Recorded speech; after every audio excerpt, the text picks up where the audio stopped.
Good morning. Welcome to Flat Earth Early Bird number 1616. I'm your host, Arwin.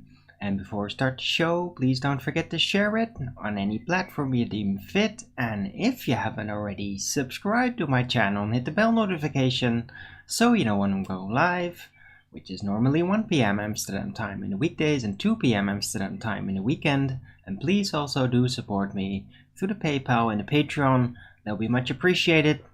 And yeah, would be much appreciated. Let's just keep it like that. Anyway, right, the weather today is, I don't know, it's kind of clouded right now. It was really not so much clouded before. Now a bit of a cloud is flying over. It's been very sunny, windy though.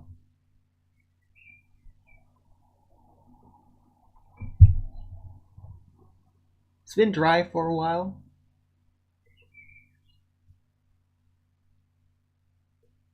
Don't know how big storms manage to escape. Hasn't really happened. Like in a week at least. But yeah. It's been very windy May so far. Almost all of it was windy. Because we're almost entering June.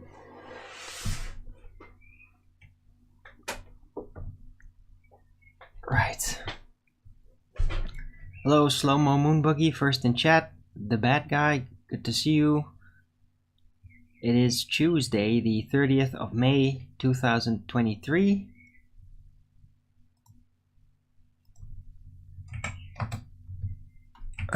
Temperature 18 degrees again.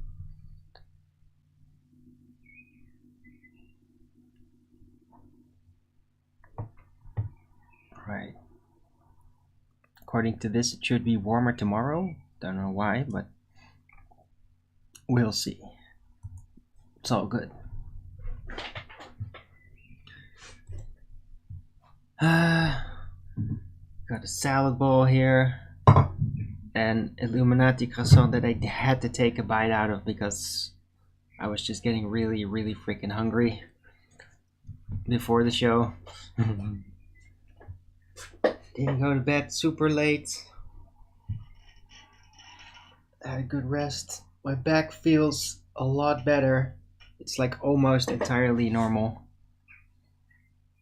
which is great. And I really feel like moving around and just like testing my flexibility again, because that's always the fear, right, for me, that when I'm like this, I'm like completely frozen up. I'm not flexible as usual. Everything becomes bothersome, and then I fear like, oh no, I'm finally there. I'm old, but then it gets better. And I basically get all my flexibility back. It's kind of weird how that works. So every time I go through some kind of physical hardship, I have to just realize like, yeah, it's all temporary.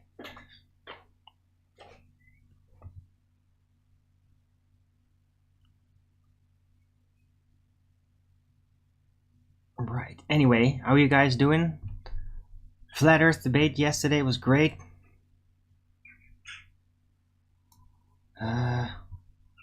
Missed most of the live show though, because I went out for groceries. What was it about?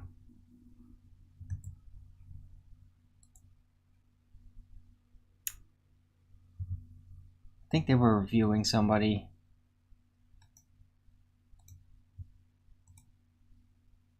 Does anybody here remember? Right, anyway, it was great. It was long. The after show was pretty long too. I think, yeah, a little over an hour. No technical difficulties whatsoever from Nathan's computer, so that's always good to know.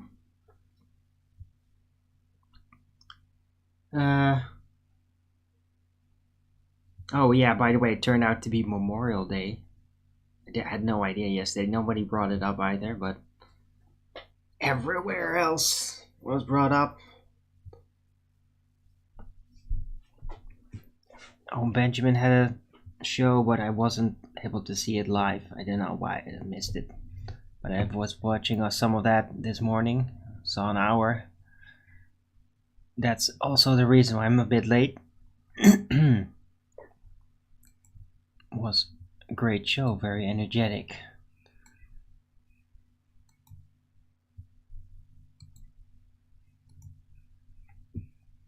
Right. Okay. Let me try to figure out what the live show was about yesterday. Everybody here doesn't seem to know.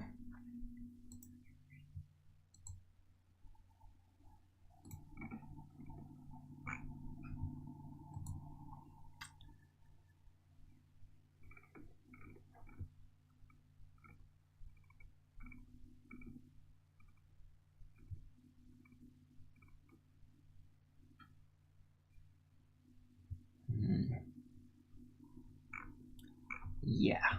No, the title doesn't reveal a lot. Need to put a new brake pad. Bike.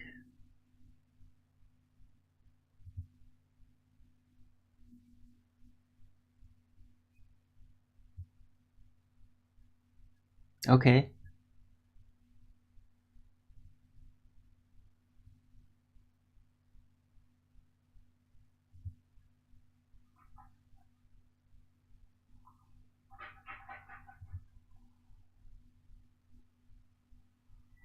What? Really? Dr. Shiva talked about aliens and flight. What the fuck?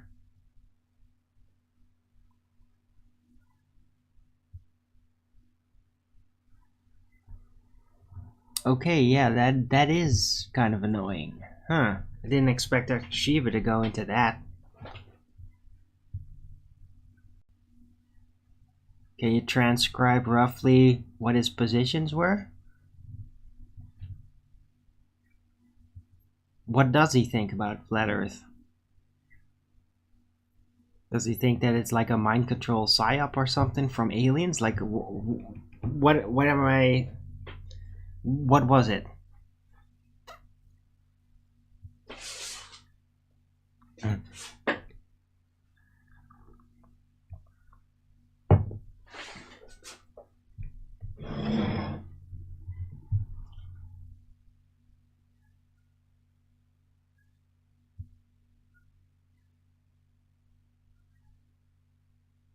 He wouldn't say one way. What?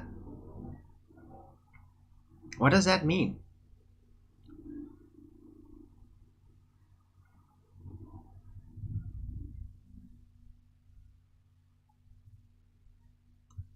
Okay, now you made me kind of curious. Do you have a link? I might check it out.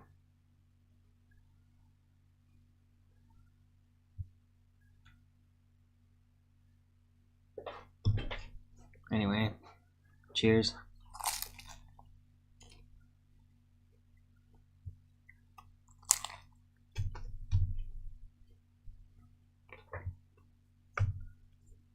Mm.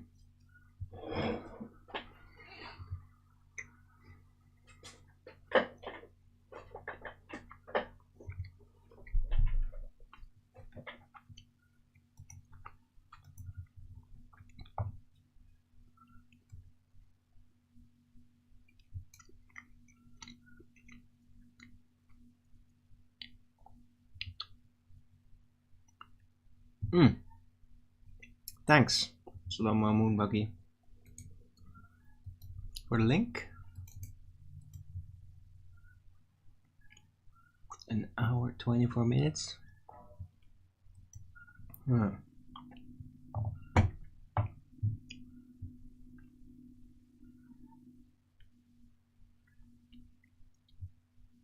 David Weiss is in there too, in the chat. Okay. Mark Sargent? Okay.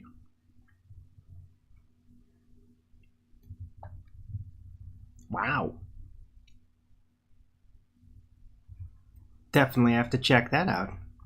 I didn't even know he had a YouTube channel, to be fair.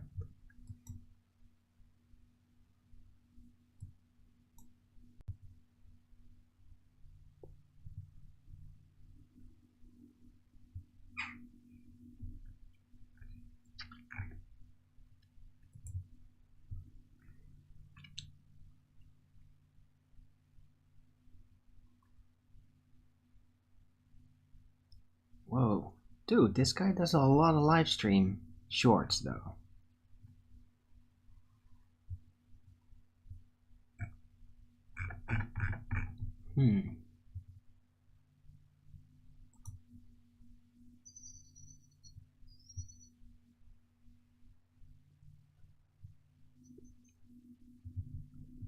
Cool. I guess I'll check it out. But I can't do it right now because I'm doing a live show.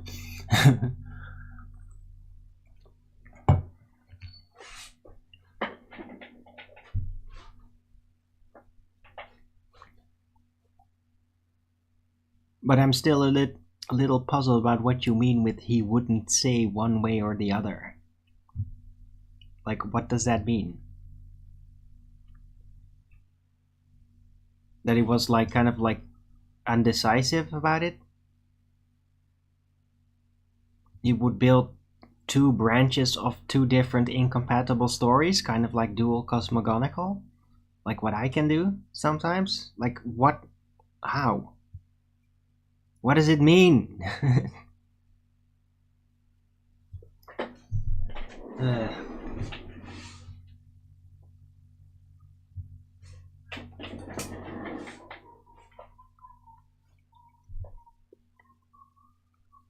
He wouldn't say if he thought Effie was legit. Did he address any of the argumentation? Did he have an objection?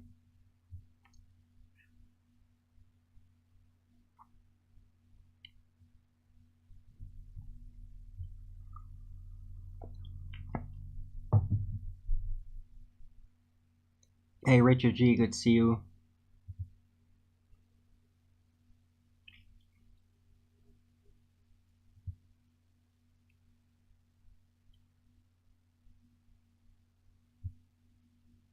Kept lumping it in with aliens and QAnon. Ah, so he's thinks it's a ruse.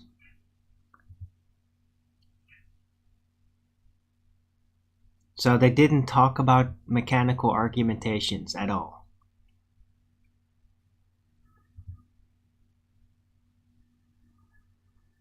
Was it more like about group culture and all that, or social media culture? Because that would explain. If it wasn't actually about flat earth, it was just about flat earthers, right? Is it that?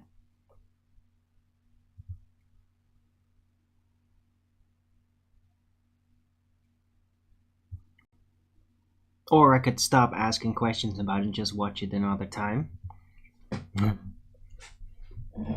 But yeah, I am kind of curious.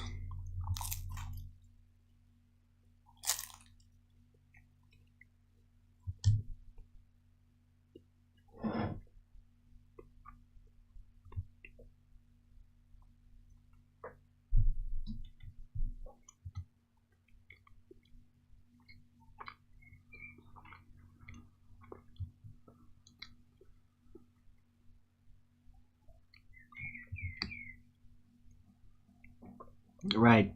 But it's very weird, Slow-Mo. Because, I mean, Shiva's been on with Owen Benjamin. He didn't really have a neutral position like that when he was on that stream. Like, at all.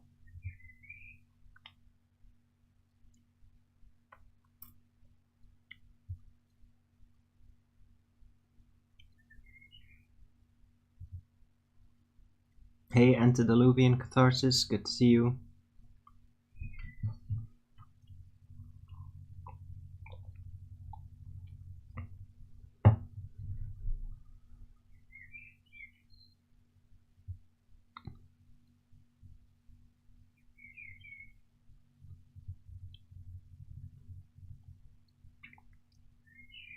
Wow. Can you imagine that? Daily tarot card reading, horoscopes. Yeah, I just do a daily live show and I do whatever happens. I mean, doing like tarot and horoscopes every freaking day sounds mind-numbingly boring to me.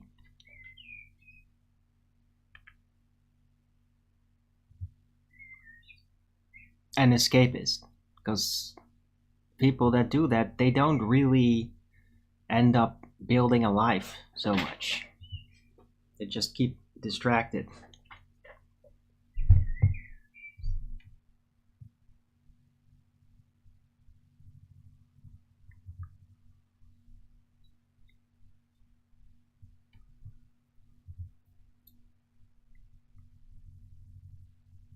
You don't speak for the stream? Put it up, okay.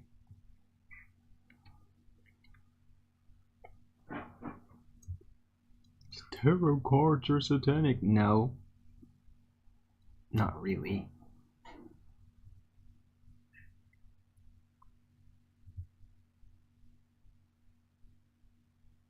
Like how? No.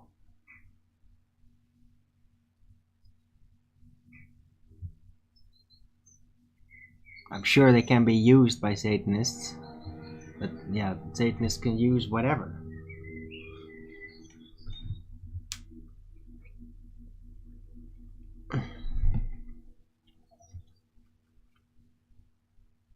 What? The fuck? Whoa. Just leave that guy there. I just want to see, I wanted to scroll up so people can see it before I ban that obvious troll. Oh. How dare I ban evasion? He's reported me for ban evasion. Isn't that just special?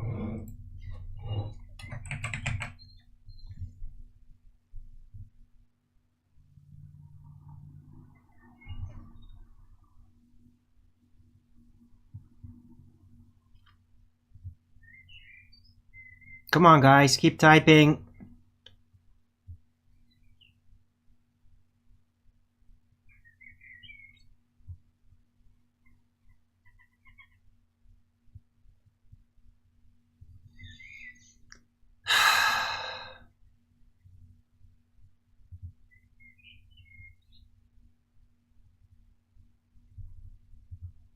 Didn't show on your phone. Yeah, it's because you probably had it to top chat. Just keep stalking. I wanted to scroll up. Guys. That's more like it. Had to switch to right.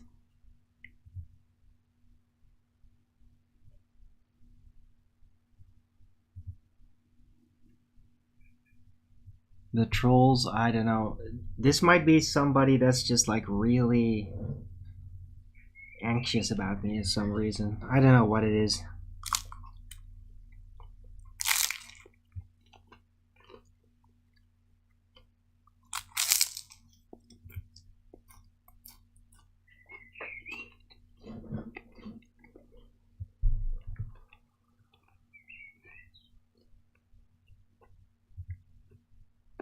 What the fuck? Why isn't the message showing up?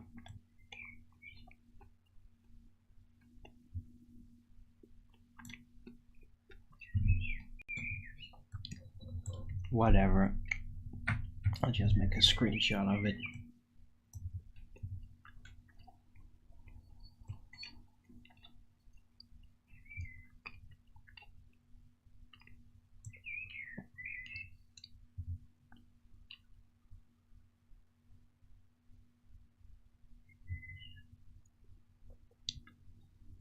Okay. Oh, so you can talk back. What the fuck is your problem? Who the hell are you?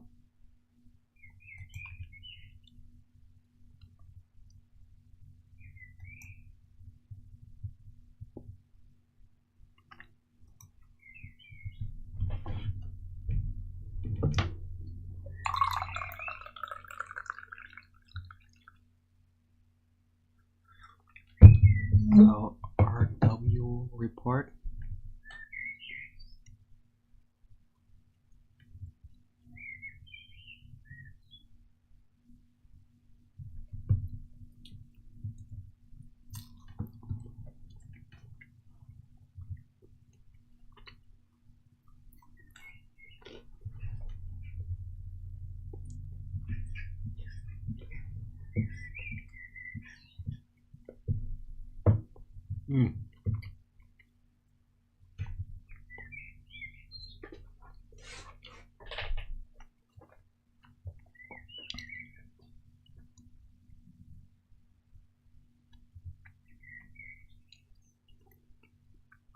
Wow.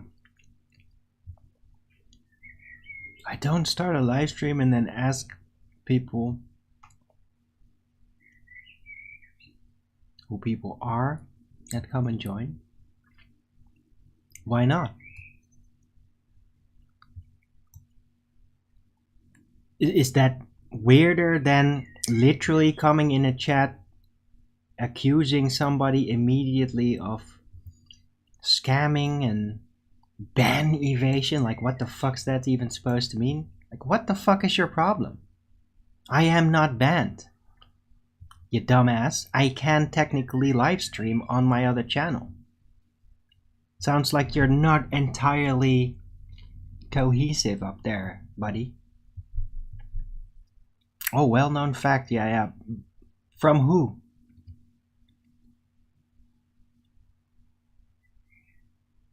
Who did I scam? Dude, I don't have a police record. Okay.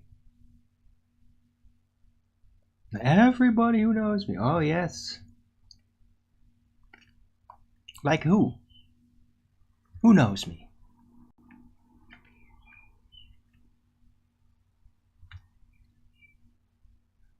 Yes, okay, that's really great fictitious imagination and all that of you, but you're just a troll, so now it's time to fuck off. Bye.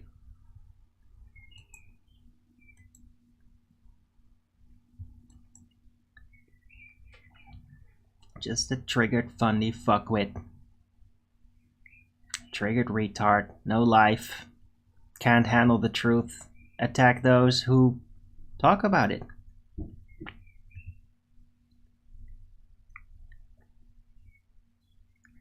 Oh, you're gonna play in your plat station? Okie dokie.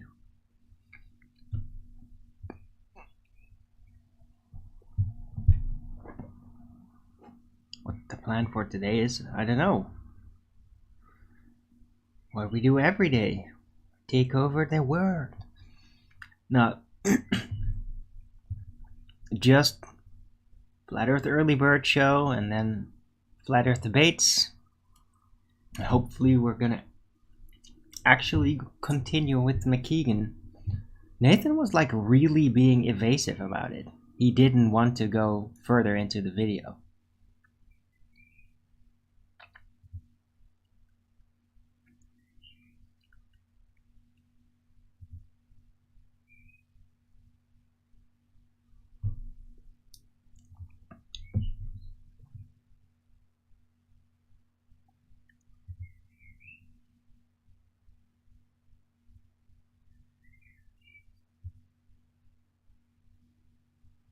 I could get bigger numbers if it was Arwin Daily Show. Yeah. But I mean, if that means I get more numbers just because the title is different, then I'd rather shoot those people through the face that come and join because it's no longer the Flat Earth Early Bird Show. See, that's the difference. I'd rather shoot them through the face instead. If that's the thing that prevents them from coming here. Because those people need to go fuck themselves. If you get so triggered by Flat Earth, dude, you need to commit yourself to an asylum and get rid of that. Because the Earth is fucking flat. And no matter of screaming and trolling and threatening is gonna change that. It's fucking flat. Yeah? Deal with it, dipshit. And stop harassing people.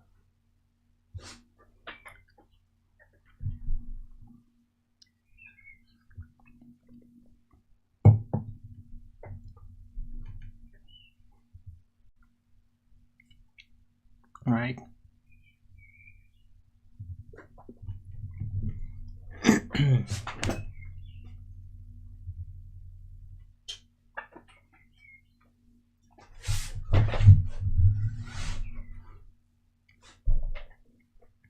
It's like feeding a child plain broccoli. Dude, broccoli's awesome. Just don't undercook or overcook it. And it's great.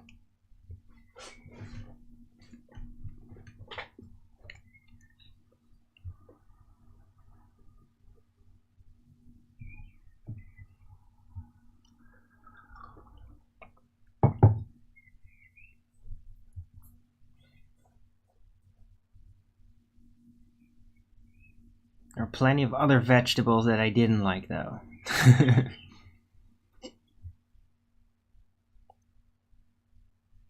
Like try to make a little kid eat olives, okay?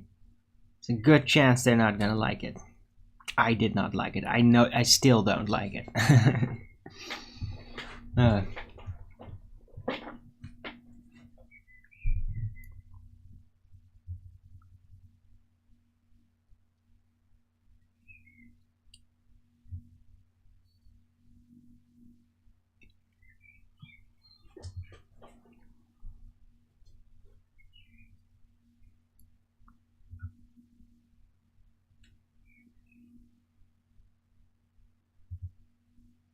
Yeah, but anyway, onto the Luffy. It's okay. I appreciate it. It seems like an honest suggestion, but I mean, I'm sticking to the flat Earth early bird show.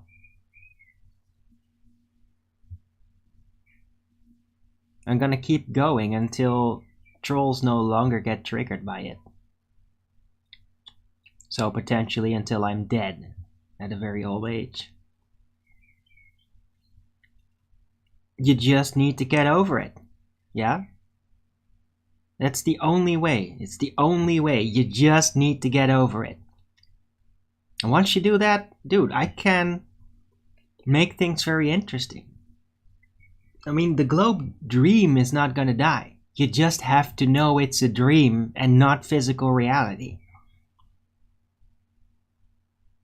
And if you're afraid that it'll collapse your entire motivation structure, well, then just you're a wussy. Because it will do that at first, perhaps, but not for long. You can deal with it. You can actually handle that the Earth is flat and that all the globe stuff is just a dream. And you could even on top of all that, despite being fooled so long, despite having sacrificed so much to the illusion you thought was real in your personal and social life, you could still learn to appreciate it for what it is after you figure out it's a dream.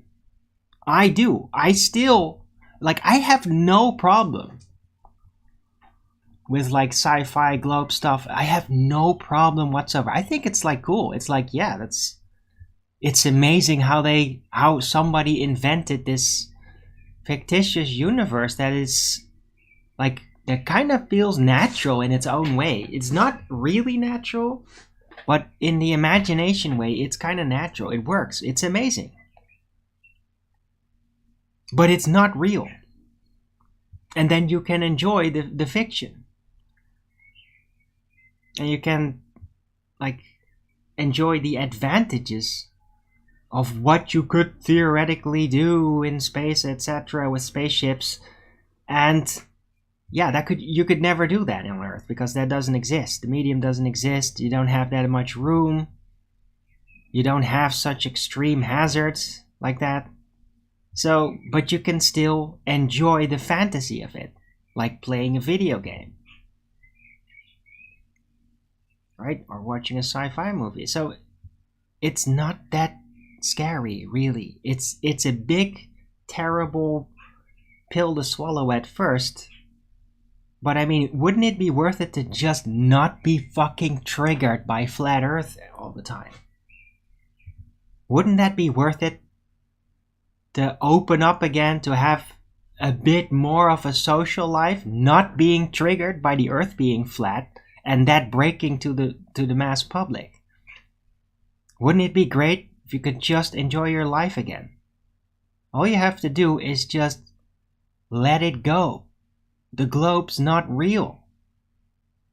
But it's a dream, and despite it not being real, it's a tradition that people keep doing.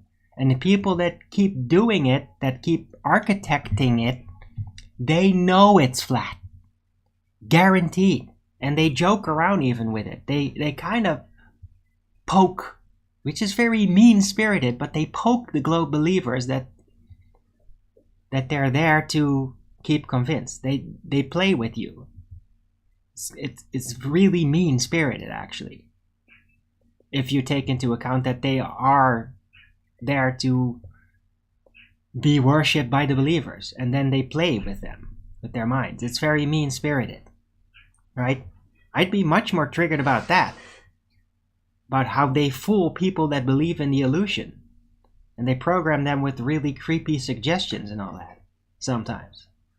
Like, oh, gravity, just jump off a building, right? I mean, that's like standard now.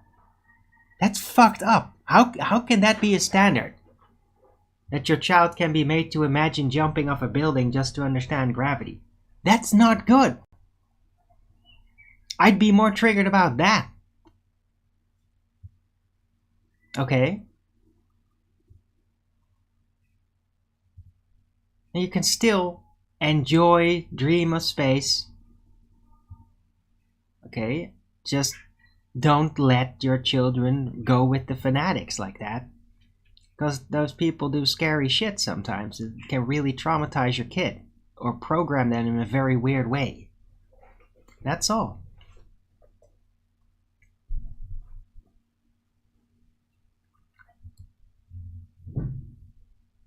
Hello, ancient keys. Truth over comfort. Gravity is real. Aries 106. Boomer. Yes. It's natural law. It works. Deal with it. Yes, Boomer. Of course. Gravity is real. It's natural law. Except you don't have a naturally occurring phenomenon. And the Newtonian model was disclaimed by Newton himself, and Einstein's model only dealt with pseudo-Riemannian force space and not with the physical 3D reality. Yeah, and neither were compatible. It's officially admitted they're not compatible mathematically, and there's not been a decision on it. And so now there's new stories of quantum gravity which make a paradoxal claim about how one thing is compatible with another when they're not, through quantum mechanics, which disproves all of it. It's so ridiculous. There is no gravity. It's definitely not natural law. You don't even have a phenomenon. Yeah? Things go down, go boom boom. Yeah, things also go up. It doesn't work. Right?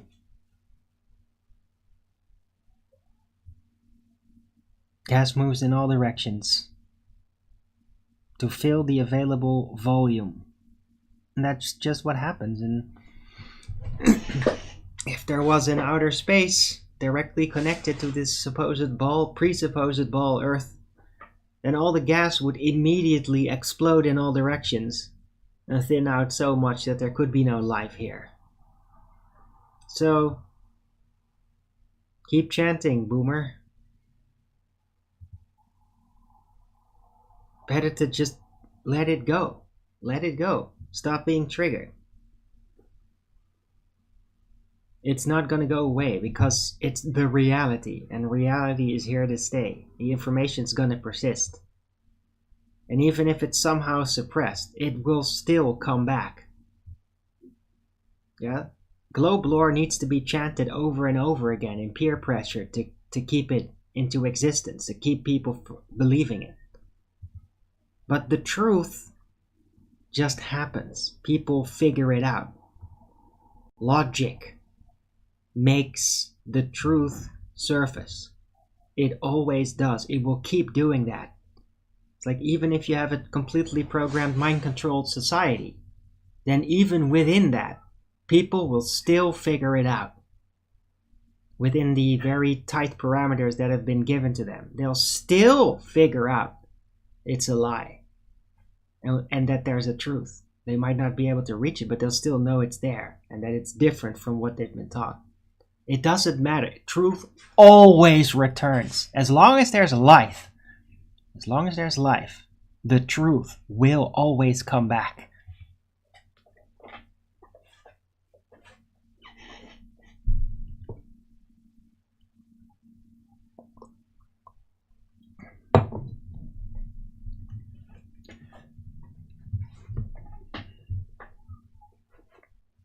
Right. That's right, Slow-Mo Moonbuggy. We're not slowing down. It's a whole grassroots movement. Boomers are cool. Yeah, I know. So are like ginger people. Actually, find a lot of ginger women very attractive. But Zeb Tappy, who admitted to be one, when he gets all annoying and doublespeak, I will definitely call him a freckled freak. Right? And hey, there's probably plenty of boomer types that are following me, or maybe a generation before that. I have a lot of people around 50 and 60 apparently following me, and that's cool. But if somebody's gonna be a real like, oh, we went to the moon, gravity's real, and I know they're older, I will definitely call them a boomer in such an occasion. That's how it works.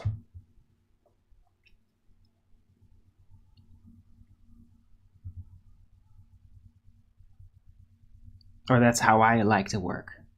Because it's funny and appropriate.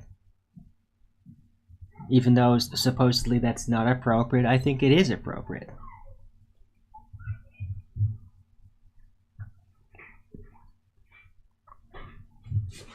Boomer adjacent 50s. Right, yeah, but you are freaking awesome. You're one of the boomers that actually does have grit and wits. Right? Problem is boomers that have grit but they don't have wits. And those can like hold on to really stupid ideas their entire life. And that's annoying. Even though they might be very productive and even like helpful and all that. They're still like really boomers. Like that. So it's like, yeah, boomers are cool. Until they're not cool, and then I will suddenly make boomer into a sort of swear word.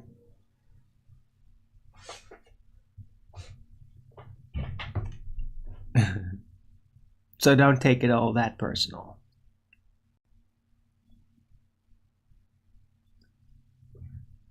Right, but I mean, Aries, what you just said about gravity is real, deal with it, that's like super boomer. That is like Owen Benjamin style commenter about the moon landing level boomer, what you said. So it was very appropriate to call you that.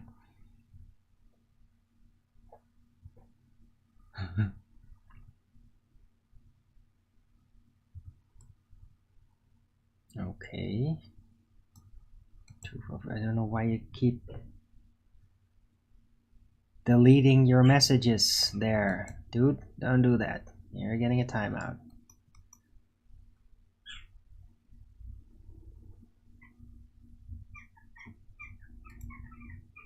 Celestial model, celestial model, celestial model. Okay.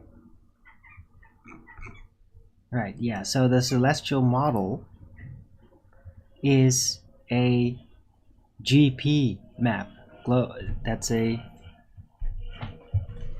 ground position map where certain celestial bodies are directly above you. So there's a big visually apparent sphere surrounding us, which is the celestial sphere. It's not actually a sphere, but it appears as such to us. And wherever certain stars are directly above you at night, those positions are consistent. And so they are marked on the map, whatever map projection you're using, marked on it as like, this is the GP position for that celestial body here on the map. And so a GP map is created, which is effectively a map, a flat map that could be conceived to be parallel at a nondescript distance. Like, the distance is actually completely irrelevant. Only thing that's relevant is that it's parallel and that it's directly, the stars are, it's a catalog of where all the celestial bodies are directly above you. It's a collection of all that. And it's a flat map. So that's the celestial sphere model. Celestial sphere is only an apparent sphere. That's how we see it. But we only have angular data towards celestial bodies. Only, exclusively angular data. Right? There's no actual position of any of them. But despite that, you can still make a map with it by doing the GP system. And that's what is technically the celestial sphere model. It's a flat map, ironically. Yeah, the celestial sphere model is a flat map that parallels the land map.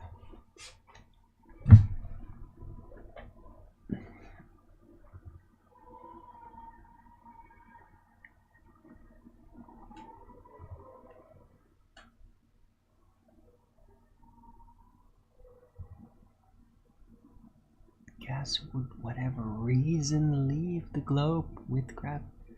Yeah, but the gravity doesn't exist, first of all.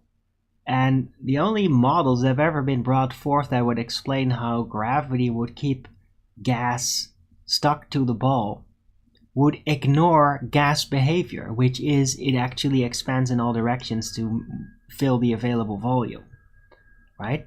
If you exclude that behavior, then you could think of gases as a fluid, more like a liquid, and that they're just going to sit on top on the next layer, and above that could be a vacuum. That's the idea behind that model, but it completely excludes gas behavior, the natural gas behavior. Because gas literally moves in all directions, keeps bumping into things until the bumping average is all roughly the same. And that's the gas basically filling the available volume and finding an average. So that can only work in a closed system. Reality. Right? Gravity, for whatever you think it is. No, it doesn't really matter the form of how you conceive of what gravity is supposed to be. It can't hold gas pressure to a ball. It can't do that. How is it supposed to do that? Pushing against it? But the strength of gas pressure expanding, of gases expanding to attempt to average out and fill the available volume is like the strength becomes more the more volume is available to it, right? So that means theoretically, with an outer space universe being enormous, insanely large volume, and then very, very supposed little ball Earth, the strength on the gas to expand in all directions is going to be so freaking insane, it's way beyond typical explosion capacity. Yeah, gravity, the only way it could really be conceived to hold it to Earth would be as a force, and within that setting, traditionally, it was conceived of as being a weak force, while gas pressure expansion, which falls under the bigger entropy forces, is conceived of as the most powerful force, or one of the most powerful forces. It can't do it. Everything about the globe model is completely broken, and it's all out in the open. At every stage it was broken. It was never fixed. It's broken. It remained broken. Something new was built to try to replace it, but that would also be broken. Nothing would resolve it. And that's the globe model in a nutshell. It keeps evolving, mutating, but it never resolves. Because nothing can make the Earth into a globe in physical reality. It can't be that. It can't work. If by some reason temporarily it would be in that setting, it would not last very long. It's not durable. Earth being a globe in outer space is not a durable scenario. It can't work physically. It won't last. Only lasts in your imagination, where you can quickly discard physical consequences in your visual emulation in your mind. It's the only way it works, is by ignoring all the reasons why it wouldn't work. And that only works in your mind, or in a visual representation in CGI, for example. That's the only way you can get it to work. It can't work physically.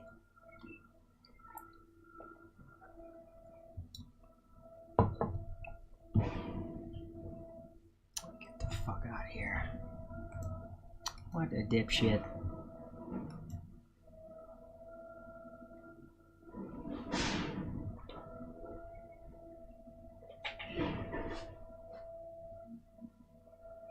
Yeah, it's triggered fundy day.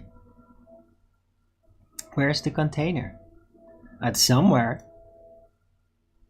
But the thing is, yeah, I would like to know where the container is too. But the one thing I'm sure of, and that is that it has to be there, because we have gas pressure that we're breathing.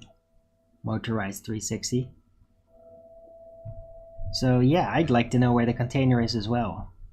But I don't need to know where it is in order to know that it has to be there, because we are breathing gas.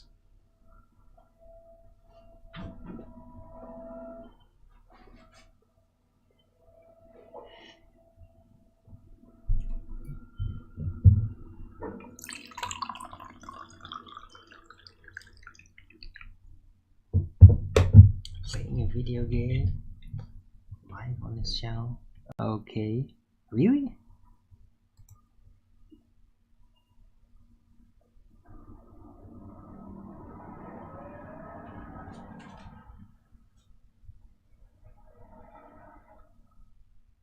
Do you think we'll ever find it? Hey, Oz, did you just change your name back? Is this another account? I thought the bad guy was you.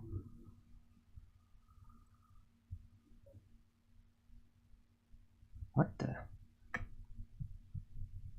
But we will ever find it? What, the container? Well, that depends on if there's gonna be a physical container or a loop-based container. But we'll find out. You can definitely find out whether there is a loop containing, being the container, in certain dimensions. And if there's any physical container anywhere, it should be up. Well, I don't know if we can get there. You got your name back? Okay. Thanks. I appreciate that. Because the bad guy's not somebody... that's not a name that I like. I would much prefer to call you Oz.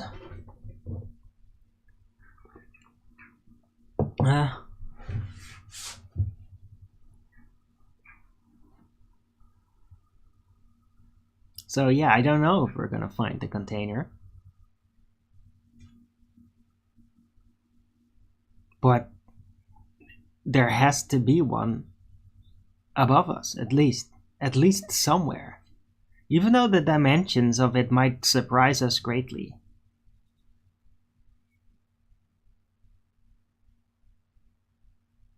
I mean, the container might be a lot higher than we think. It's just that after a certain point, there's just no way we can get there. Nothing could get there.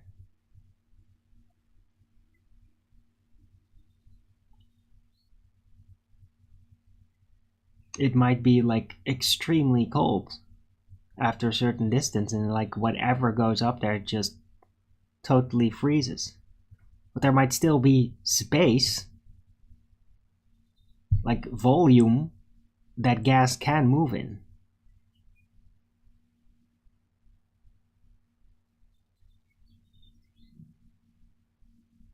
So yeah, it could be very high, much higher than we would expect typically. Could also be just like at, what is it, 3,000 miles or something? Could be that.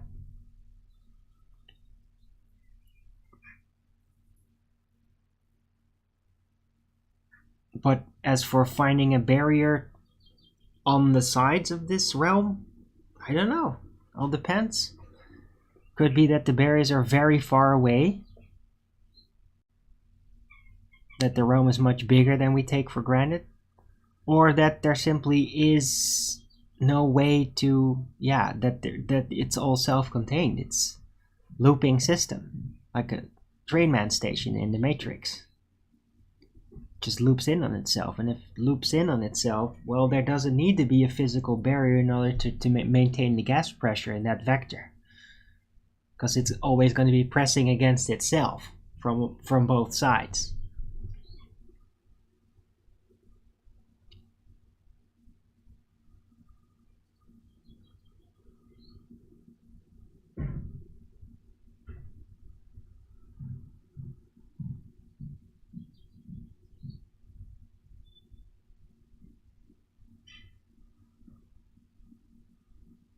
Right, so yeah.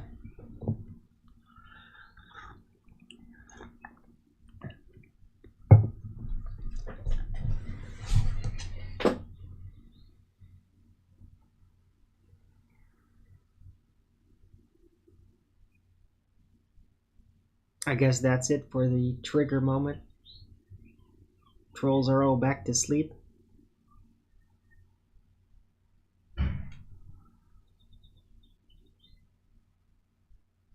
I can't believe they actually show up here just to do that. I still can't believe they just, like, nobody visits, and then turns out that they're watching. And then they get really... I can't believe people are just, like, watching stuff that they're probably not even gonna like. I can't believe they do that. Like, doesn't that drain your energy away? Don't you need that energy to, like, do stuff with your life? Hate watching. Yeah, it's... But, like, why would you do that?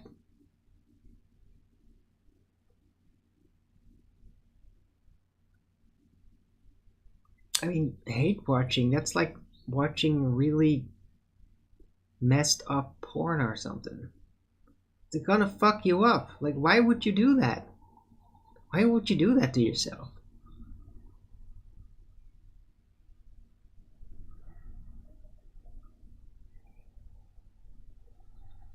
Right?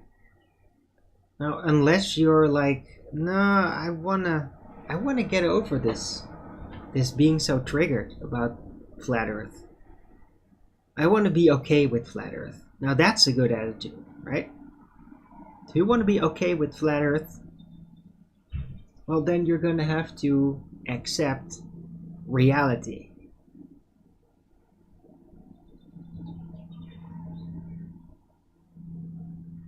And the reality is that the Earth is not a globe, despite all the pictures, all the film footage, supposedly, all the movies and all that. It's a culture. It's a culture based on a dream. It's futuristic in origin. It's always been about what is going to be, what could be, where we could go. Oh, we could just go to the stars and finally build the spaceships and go there. Except it never really happens. It's futurist. It's a futurist fantasy about doing stuff in a place that can't exist, that doesn't exist. And that's what it's about, chasing a dream. It can be very inspiring. I mean, can feel great. Can make you feel like you're just at a fresh start all the time, but you just can't get it to actually start off.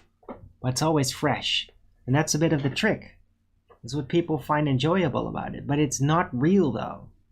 It's a futurist trick, a culture.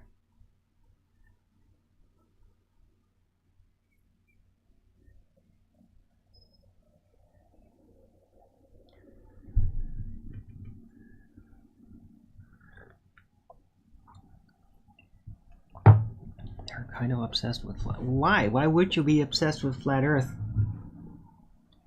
if you didn't believe it?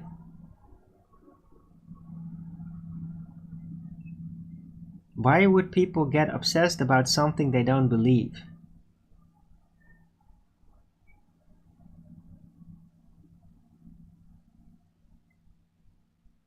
I just don't get it.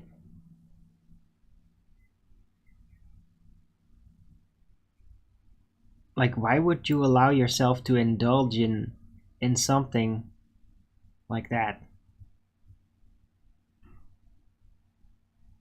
I mean, can you imagine that I would like watch the Joe Rogan show because I really can't stand him? And there are things about him that definitely cannot stand. I mean, he annoys me a lot. Like from the start, he annoys me a lot, and he does some really fucked up things.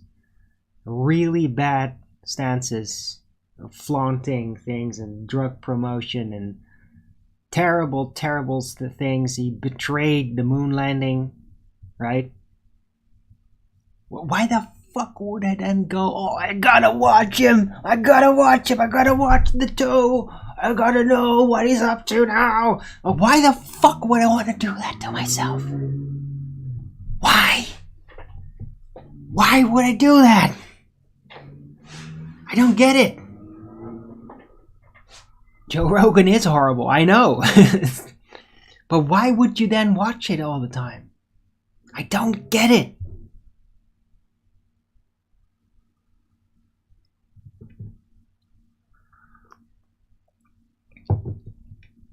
The moon monkey blueprints.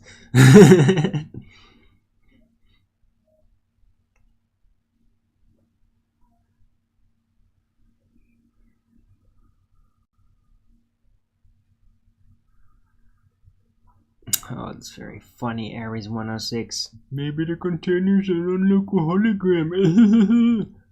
So funny. You're just being an ass. Yeah? No, the container is definitely not a non-local hologram. Yeah? A hologram doesn't contain anything. It has to be an available volume. Like a physical, consistent, available volume. Yeah? You can't contain something with an apparent non-actual thing. It has to actually be able to contain it.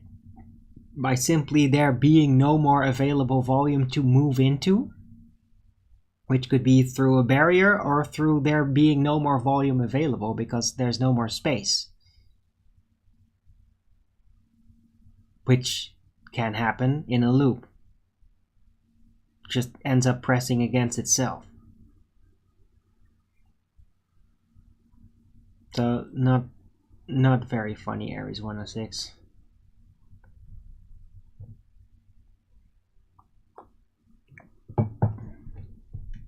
What is weight?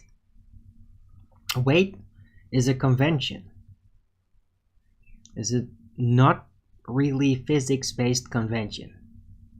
It's a numerical standard of pressure exerted by an object in a medium of gas at ground level.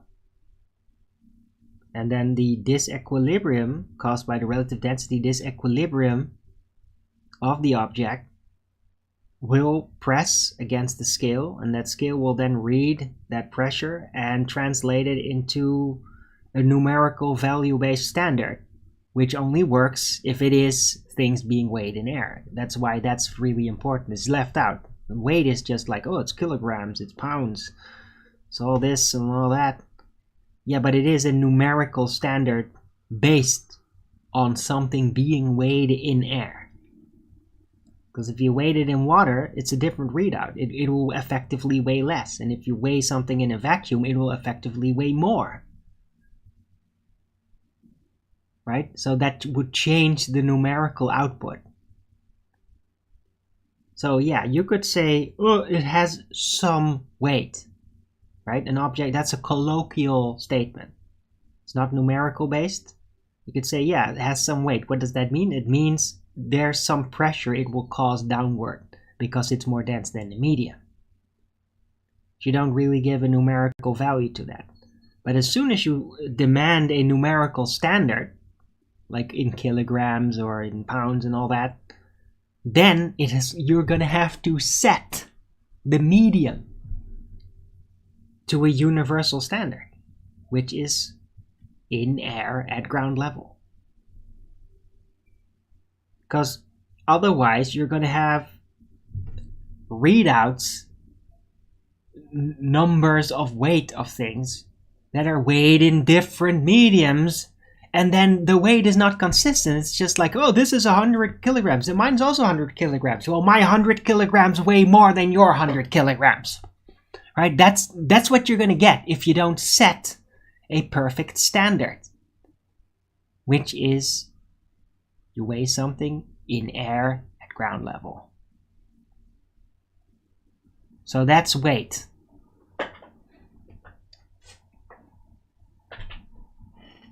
Objects in a vacuum weigh less? No, they weigh more. Because the vacuum is much less dense than regular air, which will then maximize the disequilibrium. It will weigh more. Vacuum things weigh more. Right? And in a vacuum, you can attempt to contain gas in an expanded state, like in a very strong balloon, and then it will also weigh a little bit. It will weigh something enough to make it go downward, but only if contained, because if it's not contained in a rigid container that will prevent further expansion, well, then it will just explode off in the vacuum and there will be no downward pressure. So no, Aries 106. Things weigh more in a vacuum. They don't weigh less. Wherever you read that, it's wrong. It's not provable. Things always weigh more in a vacuum.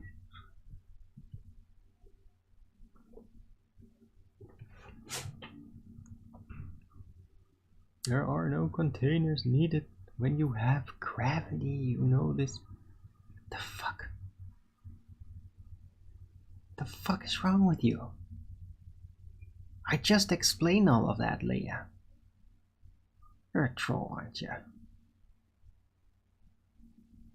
Yeah, I already explained gravity, for whatever you think it is, by every single standard of what you could conceive of gravity to be, it's not capable of preventing the gas from escaping into the nearly infinitely sized volume of outer space. Gravity can't do that, no matter what you think of it as. It's not capable of doing that.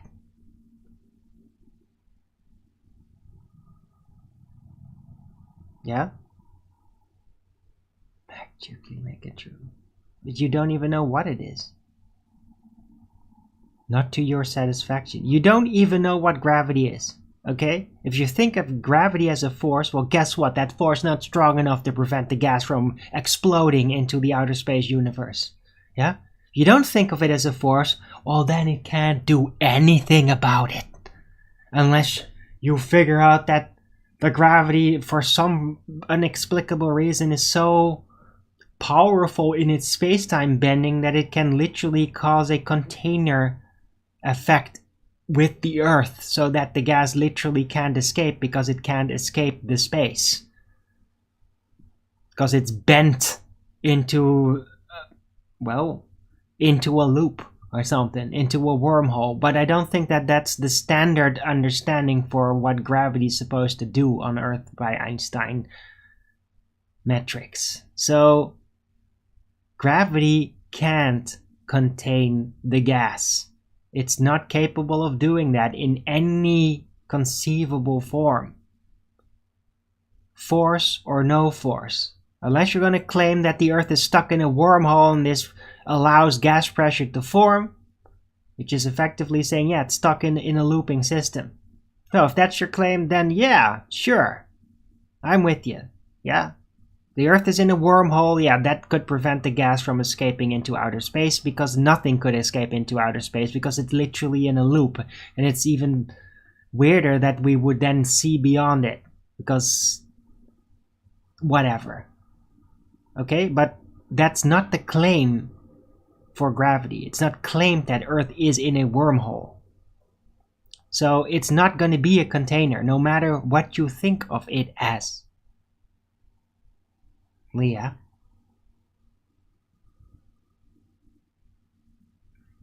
Stupid ass troll. I'm gonna kick you again.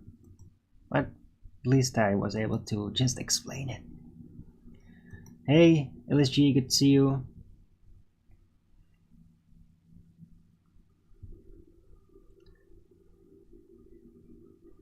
Does your husband know you're using the internet? Probably don't care. I don't even know if she has a husband, or if she's even a she. I mean, people like that could just literally take a picture of something and then stick it on. Yeah, she doesn't look like.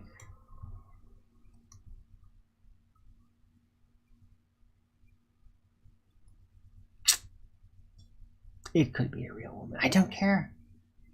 It's not the type that I give a shit about. If you're such a frickin' ball-tard, then what? I don't care if you're a woman.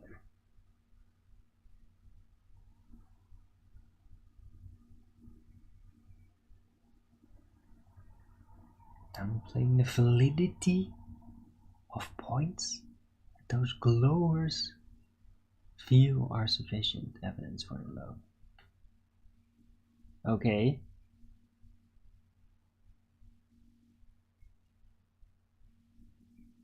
There's no validity of glow arguments, though.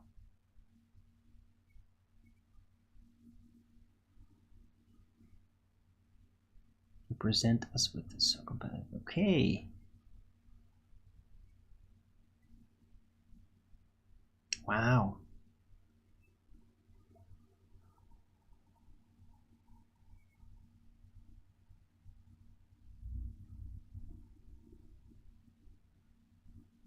I mean, are you like a 12-year-old that just got off school or something? And you instantly realize that your summer vacation is going to be fucking boring? So you thought, oh, I'm going to try to seem really smart in a Flat Earthers chat.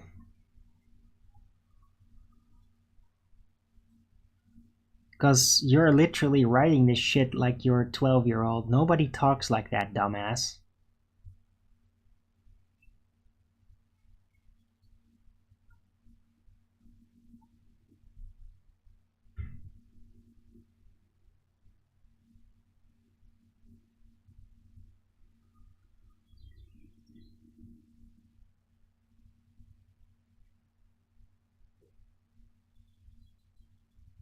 Okay, yeah, stop spamming my chat, dumbass.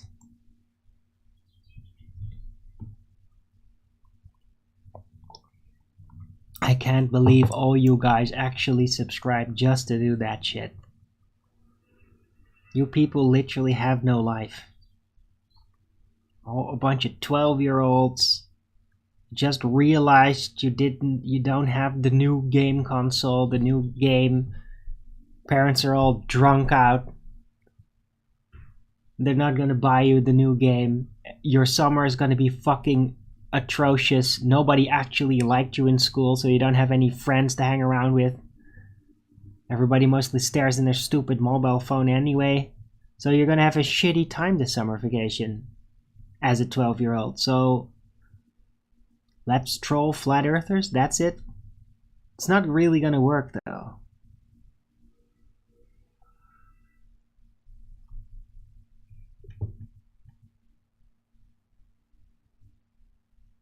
Tile projection is real? Yeah, it is indeed, George Sanford.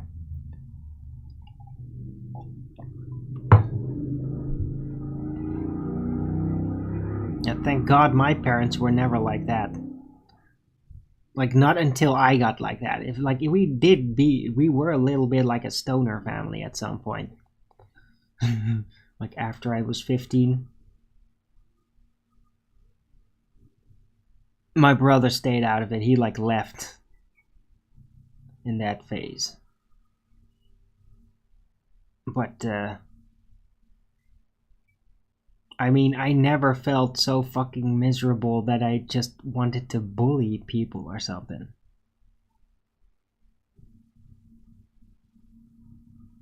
I did at times, like at school, when it was just like really fucking lame. Everything was just like way below my level. It's fucking annoying to see how other people were just stumbling, not getting the most rudimentary shit. It's like really annoying to me.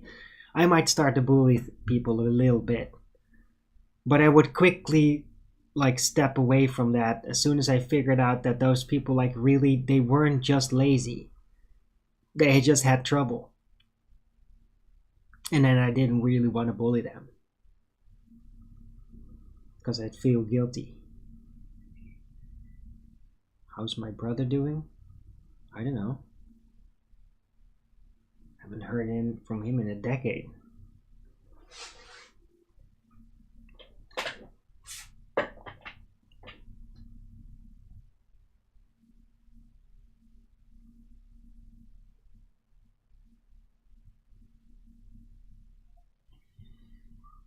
Sure, he's doing fine. Like mostly, he's like a stay-at-home dad with his kids, but his kids should be like around 12 or something by now. So he's probably got more time off. I don't know what he's doing, but he's not really contacting me, so...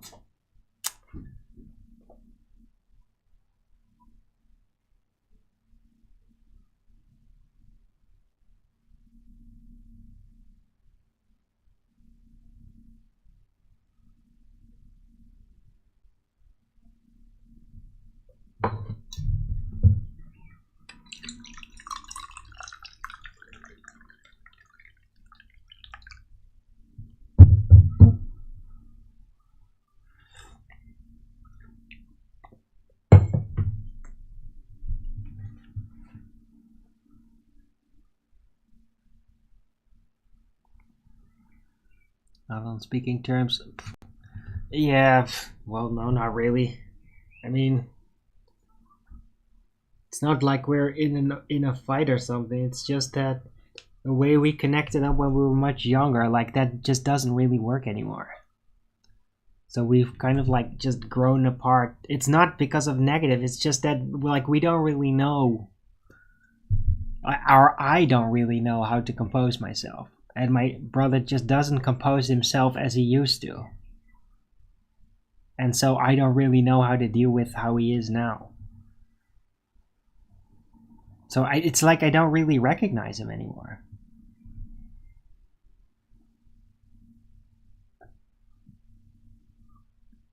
No, we're not in a fight or something, as far as I know. I mean, last time that I did meet him, which is like a decade ago, it was all good. I gave him like a lot of Legos for his kids and had like gave him some tea, the brown tea that I don't drink, that I didn't drink anymore. I moved to green tea. I just still had some of that, like really good organic Earl Grey tea that he likes. So yeah, I think we're on good terms overall. It's just that I don't really know what to do. Like, I'm pretty sure he's not into flat Earth. He is into puzzles though. He's like a professional puzzle maker. He makes puzzles. And I think he's just doing that a lot. And all kinds of things. I don't know what he's up to.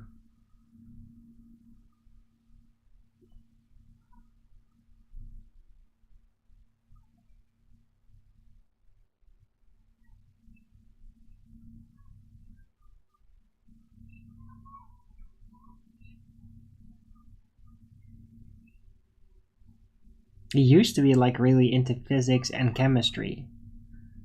So there's a chance he's gonna pick that back up. Also because his kids should be at that age where they're gonna learn about it, so he's just probably crushing it with his family. I mean, they're gonna do great. I'm pretty sure of it. If his kids are like half as smart as he is, then they're gonna be just fine. I mean, my brother's never like super emotionally advanced or dynamic socially or something. He's always been really technically smart. Like really effective. A very effective learner. So his kids are probably like that too. And I mean, he's a puzzle designer. So there's going to be plenty of mental stimulation for the kids, I think. So they should be doing great.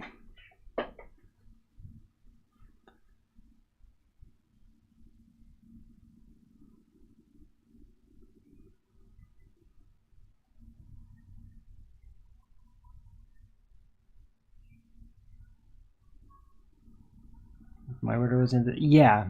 Well, yeah, that could be Aries 106. I don't really know. I think it's just Flat Earth kind of freaks him out.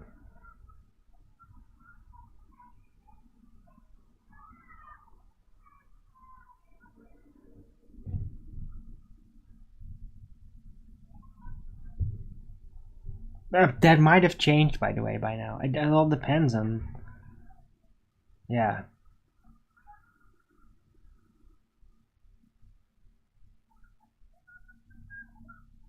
It could even be that he's secretly following me. It could be. I mean, he could definitely do that.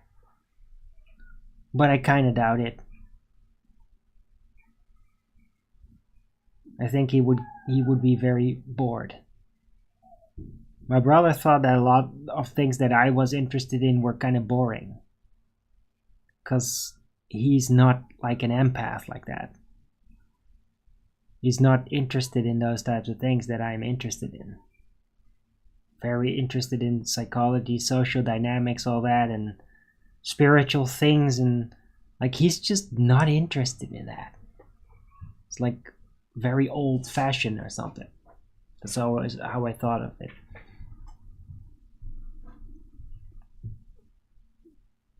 No, my brother is not secretly Zep-Teppy, and I would never call my own brother a freckled freak, even if he was acting like a complete spaz. Because he doesn't have any freckles. Anyway. Bizarre thing to say, Aries. Someone called you an empath. It means that you pick up on feelings. That's what it means. And that you're capable of empathizing, which means that you feel somebody else's journey of feelings. So that if somebody telling you a story, you really get into the story quickly. Or that even if you see some romance or some drama on television, that you get really emotional from that. All of that is empathy. That you just get close to things very easily. That's empathic. And it can be it can screw with you. Because it usually also comes with a certain degree of vulnerability.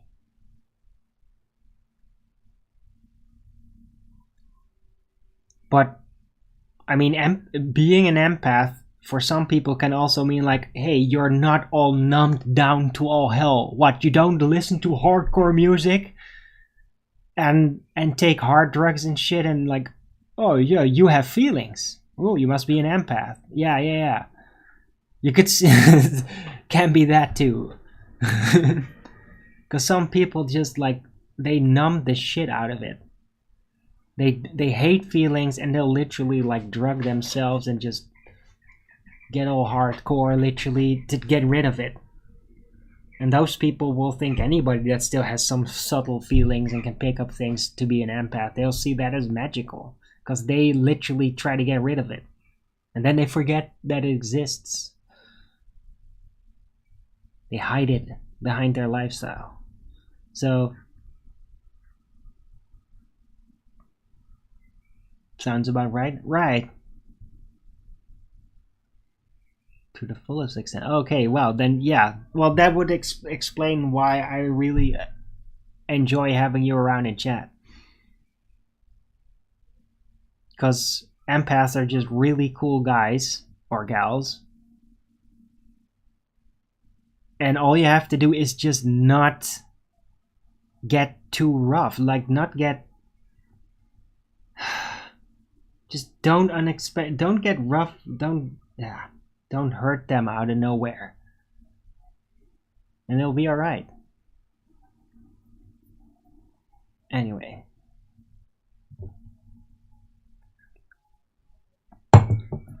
Hey. What are the mechanics of being empath? Frequency of energy beings? No.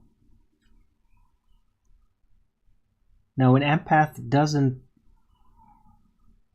An empath just is a person who has more senses.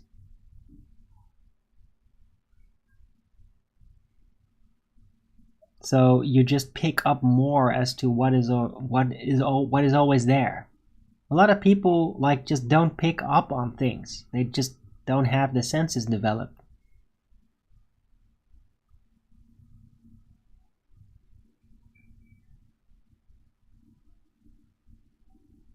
So there's not another thing that happens on top of it all. Although arguably,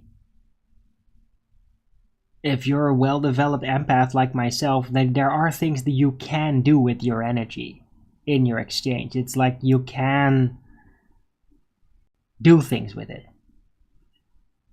But that doesn't automatically come natural. That's just something you do on top of mastering it. Mastering dealing with it.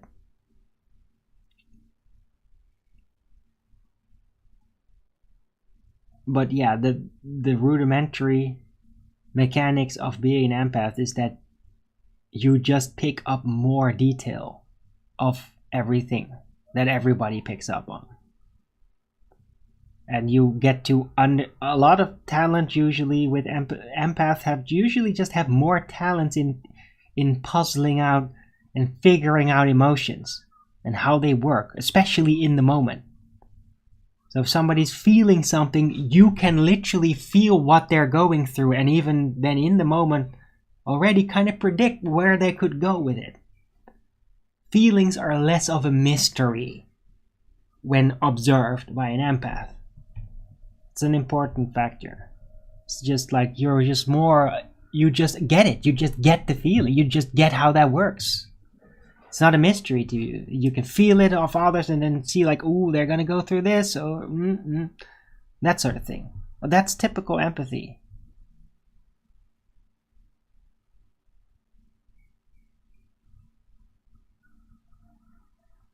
I had a lot of trouble actually when I was really young with my empathy. Did you know that?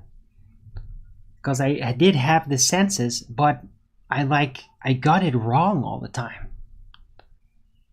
It's my senses were offset or something. I would pick things up, but then I'd get it wrong.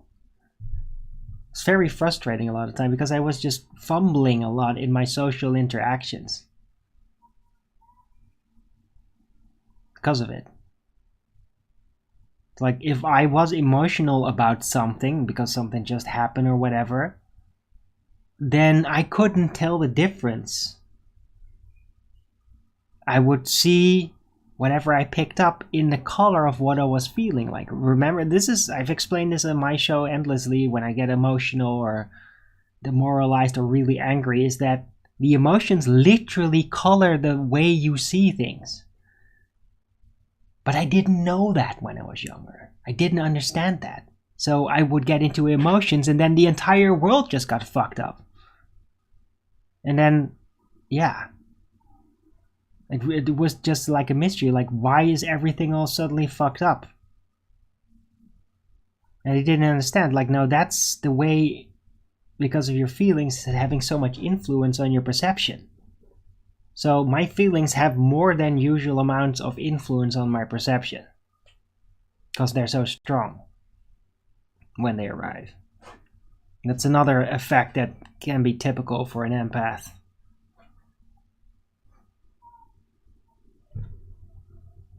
I got a lot of it. Feelings, I got a lot of it. Anger, I can be very freaking angry.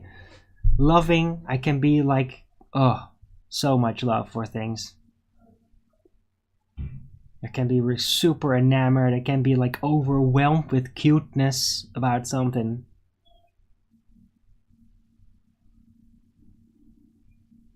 How old was I when I finally understood my capabilities? I think about 45, roughly.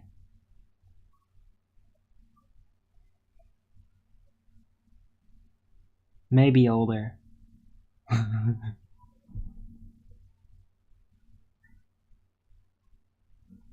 No. There's no line throughout time where it's like, oh, now I get it. Because every time I thought that, it was always much more that I didn't understand. But where I started to understand that I was like different from everybody else, and that I had like feeling powers, I think I figured that out when I was about 7. That's where I really started to notice that, hey, I'm actually really different from other people. They don't feel as much as I do. And I'm smarter and quicker. I was like mentally very quickly matured as a very young person compared to most people that I knew. I was much more conscious very quickly. It's like when I first started talking, I just immediately rolled out complete sentences. And I wanted to like start complex conversations and about philosophy with older people. Like that immediately just started up.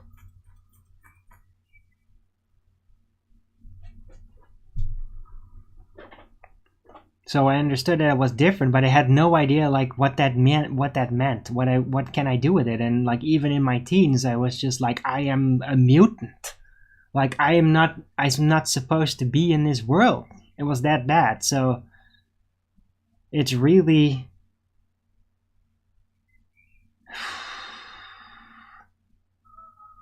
after the great crash. I don't even know exactly. Let's just say 2003. After that point, that's when I really started to figure out like, wait, I need to let go of a lot of my angle of approach with the world and like really start from scratch. I need to awaken big time because everything is wrong with the world, and as long as you try to fix it, you'll become it. So I have to start from scratch. It's kind of, in a way, it's almost like Marxist or something, the way that I was thinking, but that's what I've been doing then, since then. It's just starting from scratch. It's like parallel society, except it's just one person.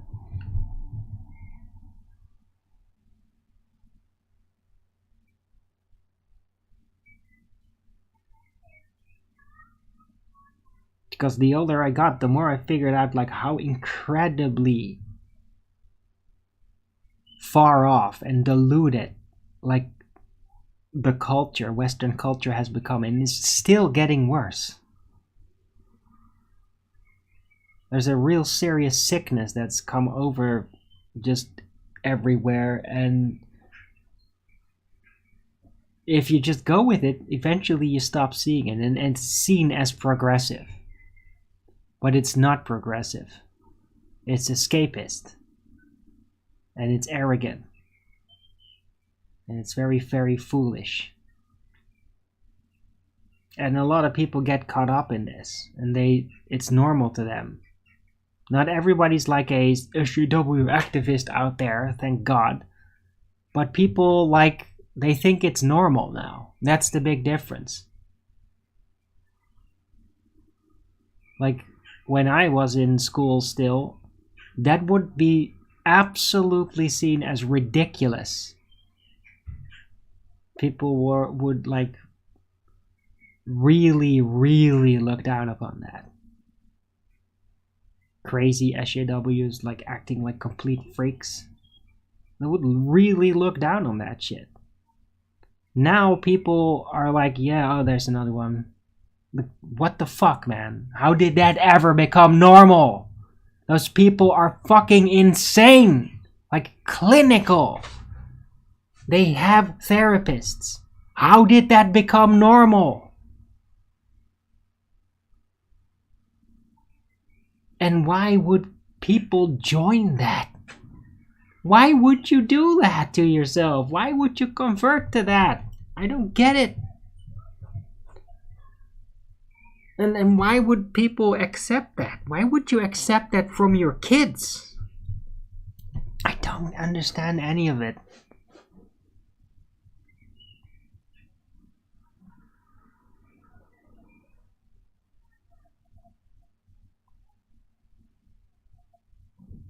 So yeah, I mean, I understood that I had different talents and I was a special boy in a very unique way, but it would bring a lot of pain. I understood that very young, that would bring a lot of pain, but that I really don't have a choice because I can't dumb myself down enough to get rid of that. I can't be normal. I just can't. I'm not going to be able to be normal no matter what drug I take or how I modify my behavior. I'm just not freaking normal. I never will be. I can't be. It's just gonna damage what I really am if I try that. And that's what I started learning in my teens. But it's been, yeah, very isolated. And now I'm a freaking hermit almost. But I am me.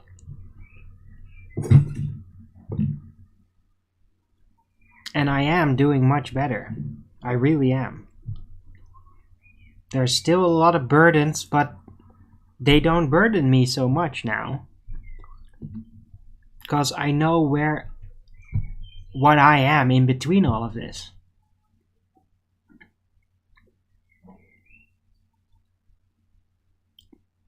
I'm the guy that's doing an everyday show for everybody to see, for everybody to get to know in fine detail, almost like they were like their best friend. That's how far I go, and there will be people that hate it and that I will face over the internet like I do. And give people an opportunity to recognize the subtle, refined detail, talents, capabilities cognitively and empathically that they might have by tintillating that side, stimulating it, giving context to those sides with what I talk about, with what I explain, in order for other people to recognize, like, hey, I might have some of those traits. There's a place for you to develop that. I like to help people develop that and deal with it like I deal with it myself. And me dealing with it is like an example for other people, like, yeah, you could definitely deal with it and feel good about yourself and not lead to some imminent doom because you're not just trying to smother it. You can build with it, even in this crazy hostile world where people go completely insane. It's actually necessary. These types of abilities that I have are necessary to deal with the insanity. Because other people, they can't figure it out anymore. The insanity to these cultures, these satanic, arguably satanic cultures, have become so unnatural that normal people, they can't deal with it anymore. They can't understand it. They just have to get away from it. Right? Well, as an empath, I can definitely figure out what's going on in people's heads, even those people. I can actually feel them. Yeah? So when you see some crazy right-wing video of some SJW, some fatty going, and you're thinking like, look at that. I'm feeling those people when I see that. I see what's inside them, and it's like, holy shit, they're like totally locked out. Like they don't have control in certain ways. They feel really desperate, actually. Desperate and lost. And I can feel all those things. Other people just don't see that. And it's kind of terrifying because the more you're empathic, the more you realize that you just can't really stereotype people in a corner anymore. Because you feel what's actually inside of them driving them to be like that. So you can't stereotype them into, oh, they're just this. Oh, I'm gonna do this because they're just one of those. No, you know they have issues now. You can feel it. You can feel that they have issues and even what kind of issues. And you can feel their struggle with it. So you can't just stereotype the shit out of them and just shove them at a side like they're a tool. You won't be able to do that if you have empathy. Because you can feel it. And you can also feel how incredibly messed up some of these groomer types are. When they get, you can feel how fucked up they are inside as well. And it really creeps me out to see that sort of thing. It really creeps me out because I can feel it.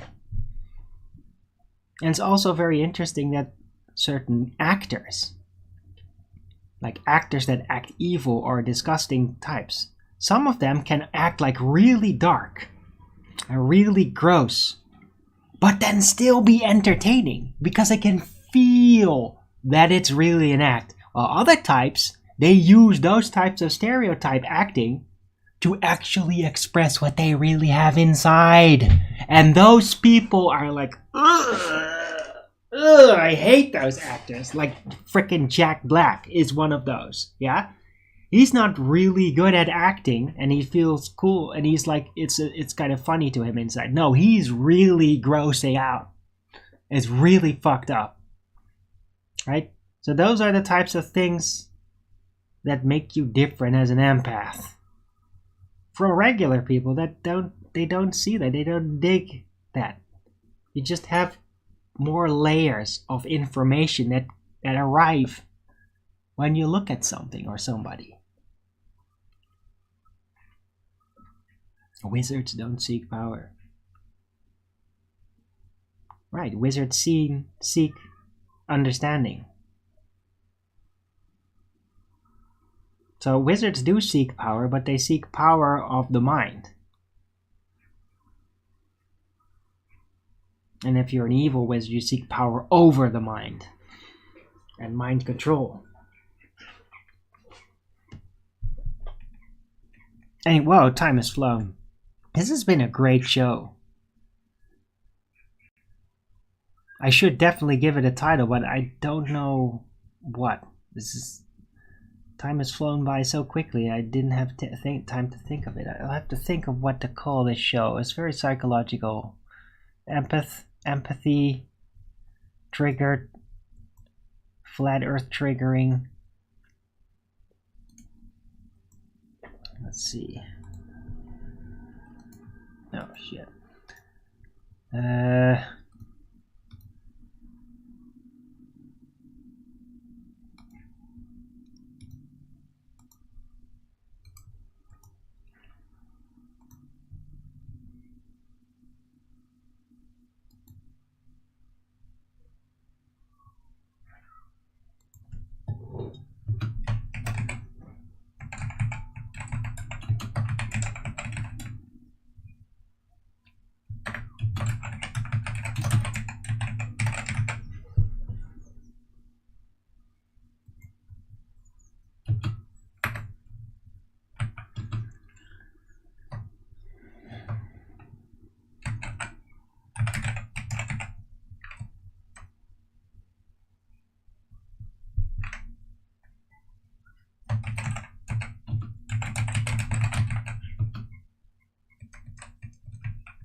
Come on.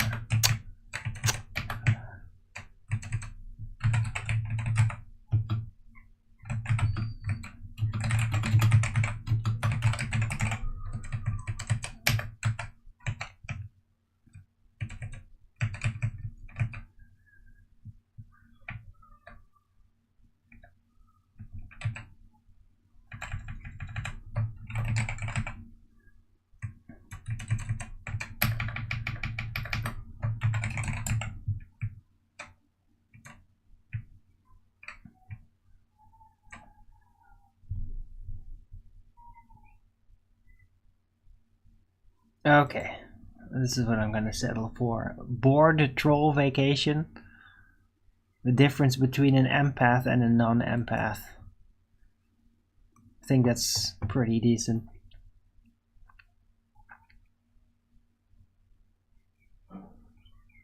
Feeling is actually being empathetic towards people. Sympathy, kindness, understanding. No, but those things they come natural. It's like that's the only logical recourse, Borders Boy. Sympathy, kindness, understanding, wanting to help. It's like what Christ did. Like, I mean, it's just logical. And when you're an empath, you really know that it's really, really logical. You'll find out, because if you don't, you dive into the darkness and you'll fucking fuck yourself up. So, like, Christ just seems really logical when you're an empath. It just does.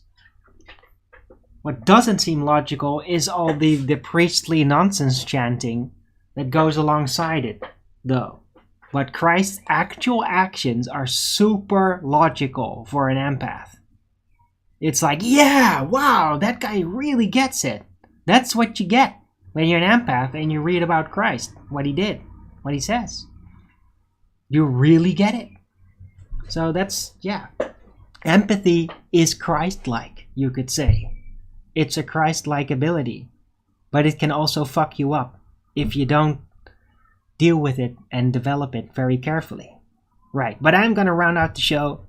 So thanks everyone for coming. Hope you liked this show. If you did, then please don't forget to Rogan's it up. And if you haven't already, subscribe to my channel and hit the bell notification so you know when I'm going live, which is normally 1 p.m. Amsterdam time in the weekdays and 2 p.m. Amsterdam time in the weekend.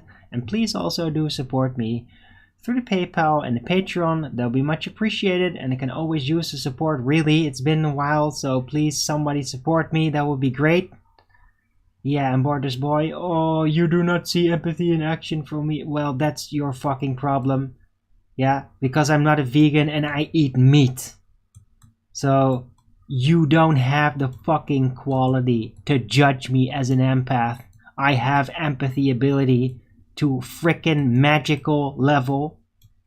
Your judgment about my empathy is completely useless. So, thanks for that.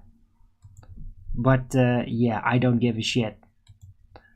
Because I am empathic and I have the powers that come with it, and I've developed that all my fucking life. And I'm not gonna be told by some triggered little vegan that just because I'm not surrendering my food ability of eating meat that I'm not an empath. Sorry. So yeah, I'll see you later. Right, I'll be back tomorrow with Flat Earth Early Bird number 1617 on a Wednesday, and I'm going to join the Flat Earth debates over at Nathan Oakley 9080 channel, which is already started up, I think. Hope to see you all there in the chat, and until the next video, keep it flat.